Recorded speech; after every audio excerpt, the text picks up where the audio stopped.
Sia is the very first Shine class in all of MapleStory, and currently the only GMS exclusive class, originating from the mobile version of this game, MapleStory M. She's a mage with a focus on constellations for all her spells, and her kit is centered around getting those constellations out and attacking for her, either through directly clicking the skills, or doing a small combination for an enhanced variant of said spell. Though at 5th job, you won't have to worry about remembering those combinations ever again, thankfully. Anyways, she's got a lot going on with all her skills, so let's start off by explaining all those. First, the Link skill. Guiding Stars passively gives a little bit of buff duration and crit damage. Not bad, but more so a situational link for some classes, rather than a best in slot one you should absolutely prioritize. Now, for the rest of Sia's skills, we're going to section them off respective to their own groups. Starting from mobility, you get a basic mage teleport, and later a passive to increase said teleport's distance. And also this up jump. While up in the air, you can use Starry Wave to float around for 3 seconds, either by holding the skill key or the jump key while in the air. It also carries horizontal momentum. Now Sia's attacks. First, this is your Stellar Marking gauge, which lets you view your 4 last used marking spells, which activate various combos called Stellagram Fusions. If you mess up said combo, you can reset the gauge at any time by using Stellar Reset. These are your marking spells. Ray hits directly in front of you, Boom attacks the area around you, and Pull places a star down in front of you for a few seconds that hurts all nearby enemies. 5-second cooldown.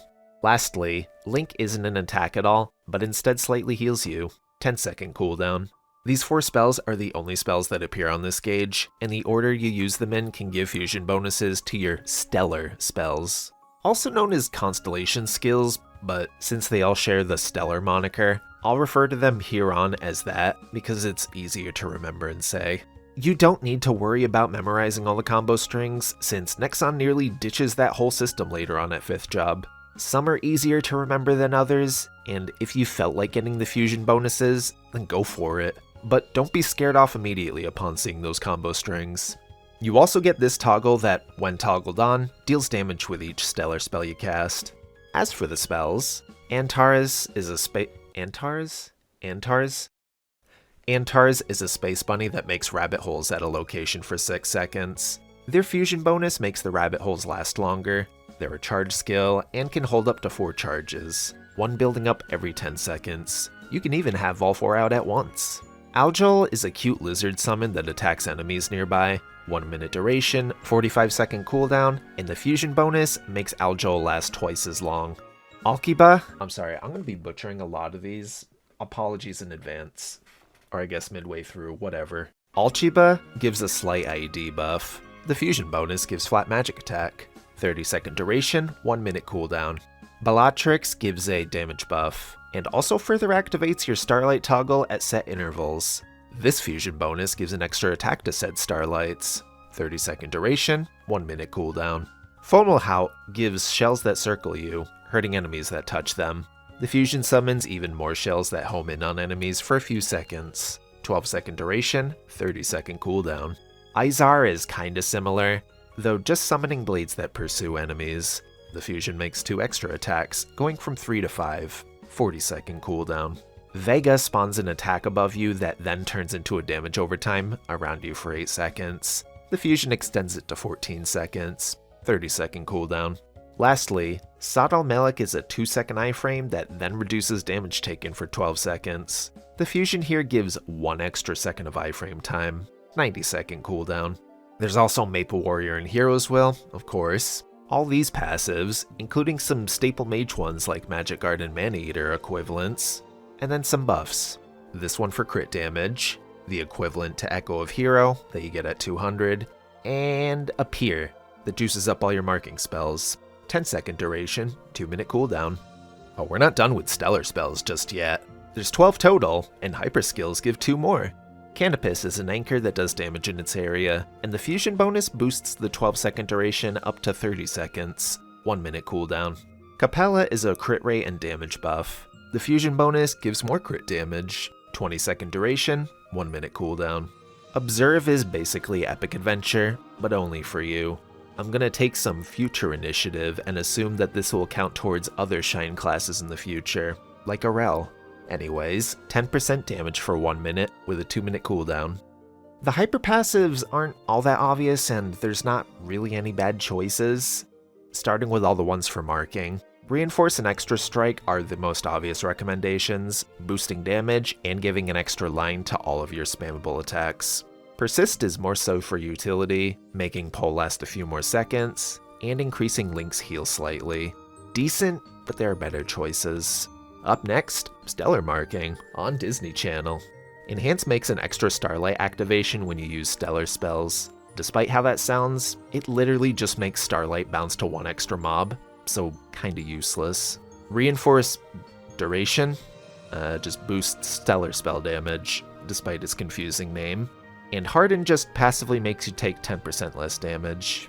Reinforce Duration is the recommended choice here, since you'll be using Stellar spells often, and they're a pretty decent chunk of Sia's damage. Harden could be nice if you wanted more survivability, but offers nothing in terms of damage. Lastly, all of Appear's passives are technically good, and it's recommended you get Enhance to double its final damage, and Persist to double its duration. Cooldown Cutter is not worth getting. It brings Appear's cooldown down to 90 seconds, which doesn't align with any modern burst windows. I honestly don't understand why this is in the game, especially after the sweeping modernization for every class to be 1 minute and 2 minute burst windows for smoother bossing. Anyways, these are the recommended passives to get.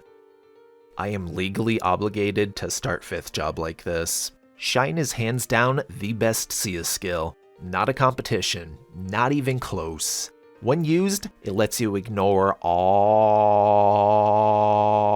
your combinations for Stellagram Fusion, and always gives you the fusion bonus of all those stellar spells. Since you'll usually be bursting alongside your stellar spells and trying to utilize their fusion bonuses, yeah, it's pretty clear why you'd want this maxed out first. Especially since at level 1 it lasts for 19 seconds with a nearly 2-minute cooldown, and at max level lasts for 25 seconds and a nice squared off 1-minute cooldown. Shine trivializes this entire class. Max it out as soon as possible. Oh, right, the other 5th job skill Sia gets, the last of your stellar spells. Sirius is a big space wolf that hurts enemies in its area, at the end giving you a tiny IED buff for a few seconds. Its fusion bonus gives the buff throughout the wolf's full duration, 1-minute cooldown.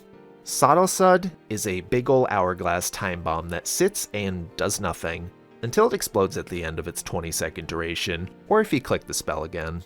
While it's sitting out inactive, you can boost its damage up to double by attacking enemies with stellar spells. You'll know it's fully charged when you have this effect circling around your character. Its fusion bonus just gives more explosions, 2-minute cooldown. Savior Circle claims it combines the power of the 12 constellations, but really it just makes a few of them hit more lines of damage, on top of giving you a boss damage buff. Specifically, Antares, Aljol, and Sirius get more lines of damage. 30-second duration, 2-minute cooldown. Timebinder is really strange to me. Not because it's a basic bind with a standard 2-minute cooldown, nor the fact that it binds the boss for up to 13 seconds at max level. That's pretty cool though. No, what's weird to me is you only get this hidden 5th job skill by having both Shine and Sod slotted in. Remove one or the other, and Timebinder goes away completely. It does seem to level up alongside Sod at least. But yeah, there's Sia's pretty nice bind. Shared Shine class skills. Maple World Goddess's Blessing makes Maple Warrior stronger, and gives a slight damage boost for a minute, with a 2-minute cooldown. Tree of Stars is a 45-second damage buff that boosts damage and attack power, 2-minute cooldown.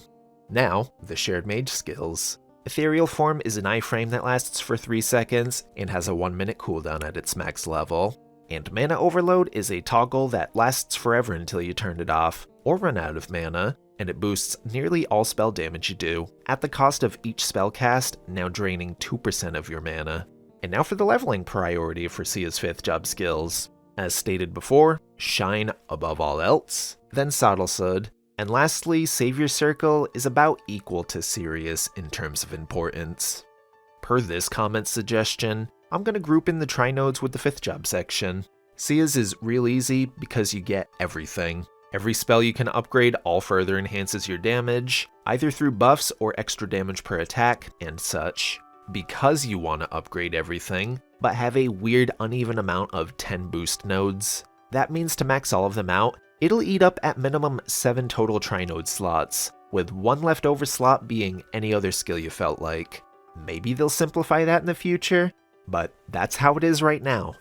Sia's 6th job is weird, and currently the only unique one amongst any other class in the entire game. Let's start with the Hexa upgrades. Sorry, I meant Shine upgrades. Shine Ray, Boom, Antares, and Fomalhaut all just bump up their damage dealt.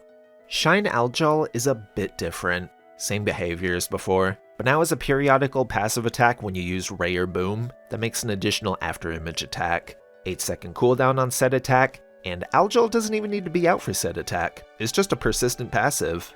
Your 5th job skills also get upgrades, most notably Savior Circle giving more boss damage, and Shine giving extra duration. Damn, Shine's so good they named all her 6th job masteries after it. Now for the elephant in the room. Sorry. Sia doesn't have Hexa, but instead this whole Erdalink system. Simply put, you get various stat and skill increases as you expand the board, and you have to intersect areas of the board to upgrade further skills or stats. Most of these board boosts are increases for IED, buff duration, flat and percent stats, all kinds of things. Most annoyingly though, you're forced into some of these upgrades if you wanted to reach certain masteries and skill boosts. It's weird and I personally find it unintuitive and obtuse, but yeah, that's how you upgrade things for Sia. She also doesn't have Hexa stats, and instead these Shine Stones that work similarly, but you're forced into what each one gives, instead of choosing what you wanted to upgrade. Anyways, not all the board is locked up. Right in the center you at least get your Origin, Celestial Design, right upon completing 6th job advancement, like everyone else. Invincible while its holy animation plays out, binds the boss, does load of damage, 6-minute cooldown. Also here in the center is your Ascent, Starlit Cosmos. Just a fairly standard ascent, 3 uses per boss, 4-minute cooldown outside of bosses, does load of damage, and also makes you invincible while it plays out. Sia may seem pretty complicated, with what feels like 170 billion million different spells and loads of combos, but really she's pretty foolproof, so let's make her easy. When you get Shine, you'll mostly want to avoid remembering the Stellagram fusion combos. It just takes a lot of time to both pull them off and remember each individual command. And most of the boosted effects you'll be saving specifically for your bursts anyways, so there's not much of a point in doing the whole combo strings. I think the only fusion combos worth remembering are Algols for a 2-minute duration, being 4 booms in a row, or Fomalhauts and Vega for min-maxi purposes before you get Shine up to, at minimum, level 9, apparently. I'd say just keep Algols in mind as the main takeaway. Speaking of stellar spells though, right-clicking them makes it so your Stellagram won't summon the fusion variant through casting your marking spells at all, and instead forces you to use them either through a sequence or the buttons you've bound them to on your keyboard. This helps mainly with saving your more important stellar spells for burst, like Antares, Sodalsud, Fomalhaut, and your 2 burst buffs. Past those spells, it's preference, but it's something worth keeping in mind. Lock them up if it helps. For grinding, in addition to Erda Shower and tossing down Pull for a little more coverage, just spam Boom in any of your stellar spells you felt like. Algol will assist clearing the area around you, and the placedown summons will help ease grinding for a little bit, but sadly won't comfortably keep the map cleared out to the point where you can lay back and let them do most of the work. Sia's a bit more active of a grinder until she gets Soul Janus, but not so much so that you're going to be bending your back just to grind. Just enough to keep in mind that you have to be active to some degree. For bossing, off-burst wise, you're just going to be spamming Ray and throwing Pull down on the boss every 10 seconds. If you have some time before your 1 and 2 minute burst rotations, use some of your shorter cooldown stellar spells like Izar or Vega or Fomalhaut. If you needed a small heal, Link's got you every 10 seconds. It's not amazing, but it's something. You also get a few nice iframes, both through Ethereal Form and also through Subtle Melic, both making you invincible and reducing damage taken. Lastly, don't forget Sodalsud has 2 parts to it. To maximize its damage, only pop it once you see the spinning animation around your character. It charges through you using your stellar spells, and it shows up no matter what your skill transparency is at, so keep an eye out for that. Sequences are going to be one of your best friends for Sia. mainly because it frees up a lot of those stellar spells on your keyboard. So much so that I think Sia is currently the only class in all of Maple that can fill out all the slots of a sequence with just burst buffs. So first off, you could make one for your various buffs, including decent skills, Echo of Hero, whatever else that isn't part of your burst really. Now for the Behemoth 2-minute burst options. These two are practically the same, but one has Sod missing from it if you have it unlocked for whatever reason. It's like your main burst skill, so I'm not sure why you would, but regardless, the difference between these two would either be slotting in Sod or Stellar Reset at the very beginning, so then you can follow up this long-ass sequence with Sod. Aside from Reset and Sod deciding, both sequences consist of Shine, Observe, Maple World Goddess's Blessing, Tree of Stars, your various stellar spells and summons, Appear, AB Link, and an Ozring if you had it, ideally Ring of Restraint. A mini burst button, up every 1 minute, will just be all your 1 minute summons and buffs, which cuts the sequence in half. You could toss a weapon jump ring on your mini burst too, though sometime in the near or far future, they're replacing ring swap with just wearing 2 Ozrings all the time. One passively and one actively, so I guess look out for that when that comes around to GMS. I'm not Sia, I can't read the stars and predict when that'll be. Okay, so Link skills. For grinding, nothing new here. Aran, Evan, and Mercedes for extra XP sources through combo orbs, longer rune duration, and flat XP respectively. Lara Link for more normal enemy damage, Hoyoung Link to ensure better one-shots on mobs, and fill the rest of the gaps with damage boosting links you have and or felt like using. A layout like this is fine. Bossing on the other hand, AB Link I will sing the praises of until it is removed or someday changed, which I hope is never ever ever. Built around that, Hayato and Kana's new Link skills are insanely good. Same with Solus and Key Cultivation. The Demon Links, anything that boosts damage. For defenses, Resistance Link for 12 seconds of invincibility with every revive in a boss fight, and also Ren Link for less damage taken from nearly all sources, are both really helpful if you aren't too confident in your bossing. A layout like this is what I use, but feel free to change it however you see fit. Inner ability is pretty typical for mages. Starting with a bossing setup, first line attack speed +1, because that'll let you spam your marking spells way more frequently. Second and third lines you'll want buff duration and boss damage ideally, but honestly flat magic attack or abnormal status damage are both fine enough settles until then. Buff duration is incredibly good for a longer AB Link duration, among some of your other burst buffs being longer as well, like Bellatrix, Alchiba, Appear, etc. And the gold standard applies to everyone for a grinding preset, drop, meso, and normal monster damage. Burst on Sia goes like this. First, start by making sure Starlight and Mana Overload are toggled on, and get Aljol out and summoned, done either by pressing the key, or 4 booms in a row to last for 2 minutes. Don't forget to slap down a pole, and also buff up if you haven't yet.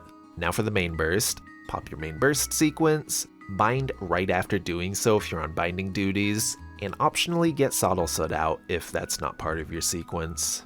Now get some Stellars out. Vega, Izar, and Antares 4 times. The order of these doesn't matter too much, just get them all out. Also cast Pole again for the enhanced variant. Once Sod is charged up, cast it again to blow it up, and optionally get some more Stellar summons out before Shine runs out. Note, this one is separate because it assumes you're either doing the Stellagram combos, or Shine is at least level 9. While you have downtime in between the Stellar cooldowns, and or after you finish bursting, keep spamming Ray, and maintain Pole as long as you can. The key things to remember about this burst is to get all your Stellars out. What I've laid out here is how the Sia Discord does it optimally. You can absolutely get away with just sequencing, slapping your Stellars in any order, and popping the Hourglass after it's charged, and achieve pretty similar results, until you felt like optimizing your damage output. Origin Burst is practically the same, except you toss in your Origin right after the boss gets unbound the first time, usually right around the time after you blow up Sod. Mini Burst is pretty much the same too, just without Sod or all your other 2-minute burst summons and buffs. Get everything out in attacking, spam Ray, place down Pole. Not all that complicated, just a lot of buttons to keep clicking. And that's all I got for you. Thanks to the Sia Discord for having up-to-date information on this class, and thank you for watching. I know what guide I'm gonna pump out next, but if you have some ideas for other guides, I'd love to hear from you. So, back to work I go on that. Like the video if you liked the video, subscribe if you wanted more from me, and yeah, until next time, that's all.